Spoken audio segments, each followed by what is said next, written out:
Probability theory में जो combination की बात हम कर रहे हैं उसमें आज एक बड़ी ही एक इंटरेस्टिंग प्रॉब्लम के साथ उसको डीपली हम समझने की कोशिश करते हैं। प्रॉब्लम हमारे सामने है। प्रॉब्लम के अकॉर्डिंग कंडीशन ये है कि in how many ways can a committee of 6 persons be form from 7 foreigners and 4 Indians if it is indispensable to include at least 2 Indians in it. उसने कंडीशन ये बताई है कि एक हमारे पास 6 लोगों की कमेटी बननी है। उस कमेटी में 7 फॉरेनर्स हमारे पास अवेलेबल हैं और 4 इंडियंस हमारे पास अवेलेबल हैं, लेकिन उस कमेटी में एटलीस्ट कम से कम 2 इंडियन होने ज़रूरी हैं। अब कंडीशन जो इसने बताई है उसके अकॉर्डिंग जो इसने बात बताई है एटलीस्ट 2 इंडियंस इन इट, इसकी जो ये बात है ये थोड़ी सी अलग तरीके से है जिसको हमें समझना है। अगर वो यहाँ पे कह देता to include exact 2 Indians in it, यानी उस कमेटी में जिसमें 6 मेंबर्स होंगे तो 2 इंडियन होने उसमें ज़रूरी हैं, एग्जैक्ट हमने बता दिया, तो फिर 4 हम फॉरेनर्स वहाँ पे ले लेंगे। अब उसने कंडीशन यहाँ थोड़ी अलग चेंज करके दी है जिसमें उसने कहा है एटलीस्ट 2 इंडियंस इन इट, यानी कम से कम 2 इंडियन वहाँ पे हों।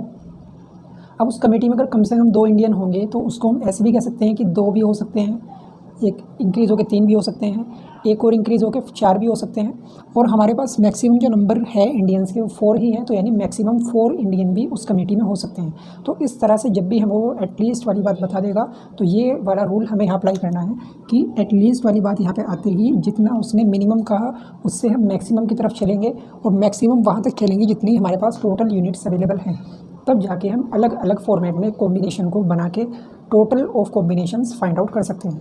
कंडीशन इसमें बन सकती है कि 2 इंडियंस उस कमेटी में हो, 2 इंडियंस के बाद उसमें 4 फॉरेनर्स होने चाहिए, क्योंकि टोटल जो पर्सनस हैं वो 6 हैं, तो हम कहेंगे total combinations when 2 Indian plus 4 foreigners include in it, क्योंकि कमेटी में 6 लोग होने ज़रूरी हैं। तो अब यहाँ पे ऐसे बन जाएगा कि 2 इंडियन अगर लेंगे तो 4 में से 2 इंडियन लेने पड़ेंगे और बाकी हमें टोटल करने हैं इनको 6, तो 7 फॉरेनर्स में से हम 4 फॉरेनर्स को ले लेंगे। इस तरह से पहली कंडीशन बन जाएगी कि 2 और 4 6 यूनिट्स हमारे पास आ गई है उस वैल्यू के लिए। अब इसको सोल्व कर लेंगे। एनसीआर का यहाँ फॉर्मूला अप्लाई किया दोनों कंडीशन में, तो factorial n factorial r factorial n minus r, तो यहाँ पे बचेगा फैक्टोरियल 2, तो फैक्टोरियल 4 फैक्टोरियल 2 फैक्टोरियल 2 और मल्टीप्लाई के बाद factorial factorial r factorial n minus r factorial 7 factorial 4 factorial 3। अब इसको सोल्व करने के लिए हमने 4 और 3 को बाहर निकाल लिया, 2 को वहाँ पे छोड़ दिया। ऐसे यहाँ से 7 6 5 को बाहर निकाल लिया, 4 को छोड़ दिया, 4 से 4 कैंसिल हो जाएगा, 2 से 2 कैंसिल हो जाएगा, तो अब यहाँ पे वैल्यू बचेंगी हमारे पास। इस तरह से 2 से कैंसिल करोगे 2 बार हो जाएगा, और यहाँ पे 3 से कैंसिल करेंगे 2 बार हो जाएगा, और 2 से कैंसिल करेंगे 2, इस तरह से कैंसिल हो जाएगा। यहाँ बचेगा 2 × 3 × 7 × 5, ये वैल्यू है, इसको मल्टीप्लाई करके लिख देंगे आगे। तो पहली वाली जो हमारी वैल्यू है वो आ चुकी है।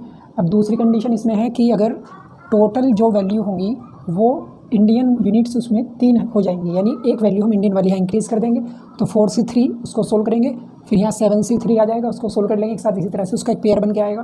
तो सेकंड कंडीशन के अकॉर्डिंग 3 इंडियन होनी चाहिए, 3 फॉरेनर्स होने चाहिए, तो यहाँ कंडीशन बन जाएगी 4 से 3 और 7 से 3, 3 इंडियंस और 3 फॉरेनर्स, तो 4 से 3 और 7 से 3।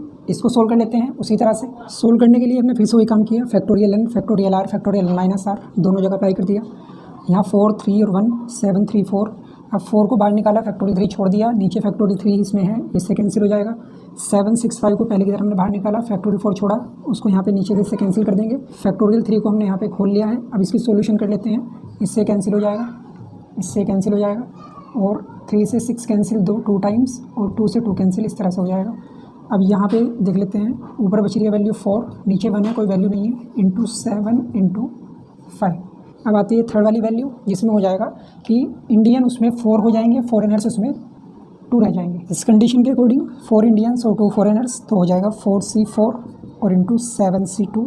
इसको सोल्व कर लेते हैं। फैक्टोरियल 4 माइनस 4 यानी 0 हो जाएगा, तो फैक्टोरियल 4 यहाँ बचेगा, फैक्टोरियल 4 नीचे, फैक्टोरियल 0 का मतलब होता है हमेशा 1, ये 0 नहीं है, ये 1 होता है। फैक्टोरियल 1 की वैल्यू भी 1 ही होती है, फैक्टोरियल 0 की वैल्यू भी 1 ही होती है। अब यहाँ पे इसको पूरी तरह से कैंसिल कर देंगे, 1 ही बचेगा यहाँ पे, तो फैक्टोरियल 5 से कैंसिल हो जाएगा और 2 से कैंसिल हो जाएगा 3 टाइम्स, तो यहाँ पर आ जाएगा 7 × 3, जिसको हम सोल्व कर लेंगे, 21 मल्टीप्लाई करके आ जाएगा, इस तरह से आ जाएगा यहाँ पे 7 × 5 × 4, तो ये हो जाएगा 140।